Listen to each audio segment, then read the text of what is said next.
نماز میں قابل سطر حصہ، عورت پر واجب ہے کہ نماز میں اپنے پورے جسم کو ڈھانپے. وہ نماز میں اپنے بالوں، اپنے تمام جسم، اپنے بازو اور اپنے پاؤں ڈھانپے، جبکہ اپنے چہرے کو نماز میں کھلا رکھے. ہاں اگر کوئی اجنبی موجود ہے جو اس کا محرم نہیں تو چہرہ بھی ڈھانپے گی. یعنی جیسے بازار وغیرہ میں یا کسی ایسی جگہ جہاں مرد حضرات ہیں، جیسے حرم میں بعض اوقات ایسا ہوتا ہے کہ ساتھ ہی آدمی لوگ کھڑے ہیں، اور اگر آپ چہرہ ڈھانپنے والوں میں سے تو آپ کو چہرہ ڈھانپنا ہوگا.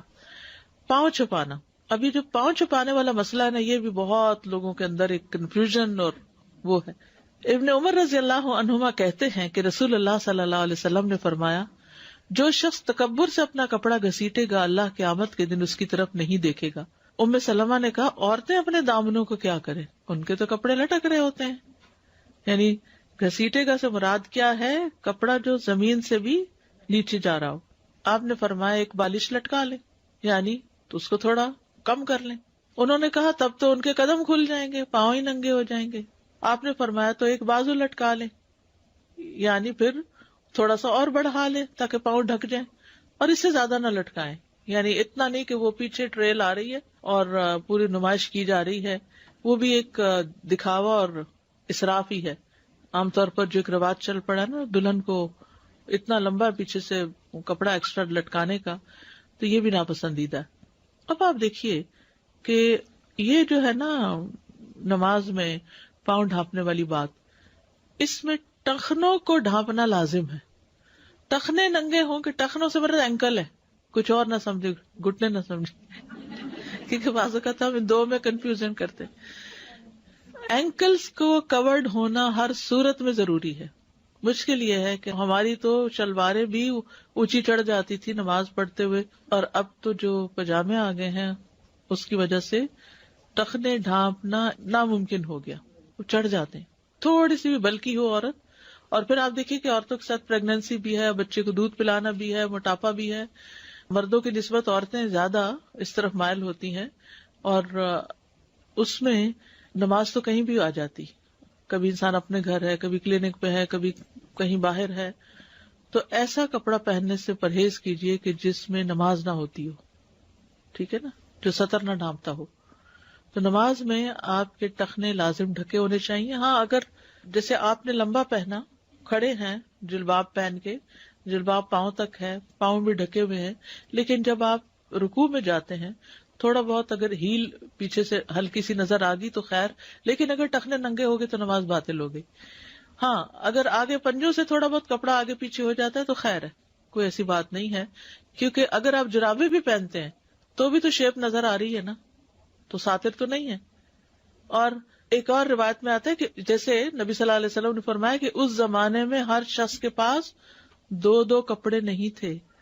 خواتین کے پاس بھی بعض اوقات ایک ہی لمبی شرٹ جیسے جو بسا ہوتا ہے نا وہی ہوتی تھی، اسی میں نماز پڑھتی تھی. تو اگر اس میں پڑھتے ہوئے پاؤں کا اگلا یا پچھلا حصہ تھوڑا سا جیسے سجدے میں گئے تو پیچھے سے تلیاں جو ہیں تھوڑی سی دکھنے لگتی ہیں، پنجے تلیاں، کوئی حرج نہیں، لیکن ٹخنے ننگے نہیں ہونے چاہیے. اس میں آپ دیکھیے مردوں کے لیے ٹخنے ڈھکے نہیں ہونے چاہیے، عورتوں کے لیے ٹخنے ننگے نہیں ہونے چاہیے. بس یہ اصول یاد رکھے. مرد اور عورت کی نماز کا جو فرق ہے نا، وہ سجدوں کا فرق بتاتے رہتے ہیں، سجدہ ایسا کریں ایسا نہ کریں، عورت یوں کرے مرد ایسے کرے، لیکن اصل فرق جو ہے وہ لباس میں ہے. ٹھیک ہے. باریک لباس میں نماز پڑھنے کا حکم. رسول اللہ صلی اللہ علیہ وسلم نے فرمایا، میری امت کے آخری زمانے میں لوگ کجاووں کی طرح کی زینوں پر سوار ہوں گے. یعنی کجاوے کیا ہے؟ جو سیٹ رکھی جاتی ہے اوپر، کس پہ؟ اونٹ پہ. تو اب یہ جو کارز وغیرہ ہیں یہ بھی سیٹس ہی ہیں نا. وہ مساجد کے دروازوں پہ اتریں گے، یعنی پیدل جانے کا رواج ختم ہو جائے گا مسجد میں. ان کی عورتیں لباس پہننے کے باوجود ننگی ہوں گی. یہ آئندہ آنے والے زمانوں کی پیشن گوئی کی گئی ہے. ان کے سر دبلے پتلے بختی اونٹ کی کوہانوں کی طرح ہوں گے. ان کے سر دبلے پتلے اونٹ جن کی کوہان اونچی اٹھی ہوئی ہے، وہ خوب نمایاں نظر آ رہی ہے، اس کی طرح ہوں گے. ایسی عورتیں ملعون ہیں، ان پہ لعنت کرنا. اگر تمہارے بعد کوئی اور امت ہوتی تو تمہاری عورتیں اس کی خدمت کرتی، یعنی ان کی غلام بنتی، جیسا کہ تم سے پہلے والی امتوں کی عورتوں نے تمہاری خدمت کی. تو اس لیے یاد رکھیے کہ سر کی کوہان اٹھی ہوئی ہو، جیسے جوڑا اوپر بنا ہو، تو بھی نماز نہیں ہوتی. ٹھیک ہے، اسی حدیث سے یہ بات ثابت ہوتی. اور اسی طرح اگر باریک کپڑا ہے تو بھی. ابن قدامہ کہتے ہیں کہ ایسے کپڑے کے ساتھ ڈھانپنا واجب ہے جو کہ جسم کی رنگت چھپانے والا ہو. یعنی جب آپ پہنے تو اس میں آپ کی سکن کا کلر نظر نہ آئے. اگر سکن نظر آ رہی ہے تو اس کو ڈبل کر لیں. ٹھیک ہے، ساتر لباس کون سا؟ جس سے سطر چھپے، یعنی سکن کا کلر نظر نہ آئے کپڑے کے اندر سے، سی تھرو نہ ہو جس کو کہتے ہیں. ٹھیک ہے، اگر کپڑا باریک ہو اور اس کے پیچھے سے جسم کی رنگت واضح ہوتی ہو اور اس سے یہ معلوم کیا جا سکتا ہو کہ جسم کی رنگت سفید ہے یا کالی، تو ایسے کپڑے میں نماز جائز نہیں، کیونکہ اس سے سطر پوشی نہیں ہوتی. ابن اسامہ بن زید سے مروی ہے کہ ان کے والد اسامہ نے بتایا کہ ایک مرتبہ رسول اللہ صلی اللہ علیہ وسلم نے مجھے ایک موٹی قبطی چادر پہنائی، تھک، جو اس ہدیے میں سے تھی جو دحیہ کلبی نے آپ کی خدمت میں پیش کیا تھا. میں نے وہ اپنی بیوی کو پہنا دی. رسول اللہ صلی اللہ علیہ وسلم نے مجھ سے پوچھا، کیا بات ہے، تم نے وہ چادر نہیں پہنی؟ میں نے عرض کیا، یا رسول اللہ، میں نے وہ اپنی بیوی کو پہنا دی ہے. رسول اللہ صلی اللہ علیہ وسلم نے فرمایا، اسے کہنا کہ اس کے نیچے شمیز لگائے، تحتہا غلالتن، یا آپ دیکھنے عربی کے لفظ فلتجعل تحتہا غلالتن، کیونکہ مجھے اندیشہ ہے کہ اس سے اس کے اعضائے جسم نمایاں ہوں گے. تو اس سے بالکل واضح ہو جاتا ہے کہ سی تھرو لباس میں نماز نہیں ہوتی جس سے اسکن کا کلر جھلک رہا ہو. ہمارے ہاں جیسے گرمیوں میں لون کے کپڑے پہنتے ہیں اور لونی کی شلواریں پہنتے ہیں، اور عموماً رواج کیا ہے کہ قمیص تو پرنٹڈ ہوتی ہے اور شلوار پلین ہوتی ہے. لائٹ کلر کی ہو، پلین ہو، تو پھر اسکن دکھنے لگتی ہے، تو وہ نہیں ہونی چاہیے. حالانکہ موٹی قبطی چادر تھی، یہ جو چادر پہننے کو دی تھی وہ کیا تھی؟ موٹی چادر تھی، لیکن پھر بھی آپ نے کہا کہ اس کے نیچے ایسی چیز لگائے کہ جس سے پھر وہ نماز پڑھتے ہوئے جیسے ننگی نہ ہو. ان کے علاقے کو کہا جاتا قبطی، جو ہے ایجپشنز ہیں. ٹھیک ہے، وہ وہاں کی کاٹن مشہور ہے. تو ایسا کاٹن کا کپڑا کہ جس میں سے اسکن نظر آ رہی ہے وہ نہیں ہونا چاہیے. جیسے فار ایگزامپل کچھ لٹھا جو ہوتا ہے نا، یا ایسا کیمرک ہوتی ہے یا اس طرح کے، تو اگر وائٹ ہوتا ہے نا تو اس میں سے پھر جھلکتا ہے. اگر اسی مٹیریل کا نیلا پیلا ہے تو نظر نہیں آتا کچھ بھی، یعنی اگر ڈارک کلر ہے تو. اسی طرح عورت کے لیے تنگ لباس جو اس کی سطر کی چیزوں کو الگ الگ کر کے واضح کرے، یعنی اتنا ٹائٹ ہو کہ ہر عضو الگ نظر آئے، پہننا جائز نہیں.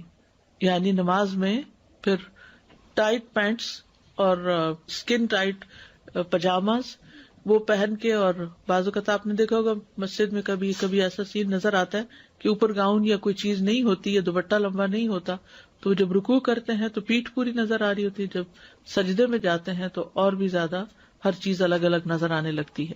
شیخ صالح الفوزان نے کہا، وہ تنگ لباس جو جسم کے اعضاء کو واضح کرتا ہو اور عورت کے جسم کو واضح کرتا ہو، اس کے کولہے کو اور اس کے جسم کے اعضاء کو الگ الگ کر کے واضح کرتا ہو، اس لباس کا پہننا جائز نہیں. تنگ لباس نہ مردوں کے لیے پہننا جائز ہے نہ عورتوں کے لیے. مرد بھی اتنا ٹائٹ نہ پہنے کہ بالکل ہی وہ ہر چیز الگ الگ نظر آئے. لیکن عورتوں کا معاملہ زیادہ سنگین ہے، کیونکہ ان کے بارے میں فتنہ بھی زیادہ سنگین. یعنی مرد اگر ٹائٹ پہن بھی لے تھوڑا تو اس سے اتنا فرق نہیں پڑتا، لیکن عورت جب ٹائٹ پہنتی تو اس کا حسن نمایاں ہو جاتا ہے، اٹریکشن زیادہ ہو جاتی ہے. جہاں تک خود نماز کے مسئلے کا تعلق ہے، جب انسان نماز پڑھ رہا ہو تو اس لباس سے اس کے پردے کے مقامات چھپے ہوئے ہوں تو اپنی ذات میں اس کی نماز صحیح ہے. لیکن جو تنگ لباس میں نماز پڑھے گا وہ گناہگار ہوگا، کیونکہ لباس کے تنگ ہونے کی وجہ سے وہ نماز کی شرائط میں سے کسی شرط میں خلل ڈال رہا ہے. یہ تو ایک پہلو ہے. دوسرے پہلو کے لحاظ سے ایسا کرنا فتنے کی طرف بڑھانے والا ہوگا اور لوگوں کی نظریں اس کی طرف اٹھیں گی، خصوصاً عورت کی طرف. تو عورت کے لیے ضروری ہے کہ وہ اپنے جسم کو ایسے کپڑے کے ساتھ چھپائے جو لمبا، مکمل اور وسیع ہو اور اسے ڈھانپتا ہو، اور اس کے جسم کے اعضاء میں سے کسی عضو کو ظاہر نہ کرتا ہو، نہ نگاہوں کو اپنی طرف متوجہ کرتا ہو، نہ باریک ہو، نہ ہی ایسا کپڑا ہو جس کے آر پار کچھ نظر آتا ہو. وہ کپڑا ایسا ہونا چاہیے جو عورت کو مکمل طور پر ڈھانپنے والا ہو.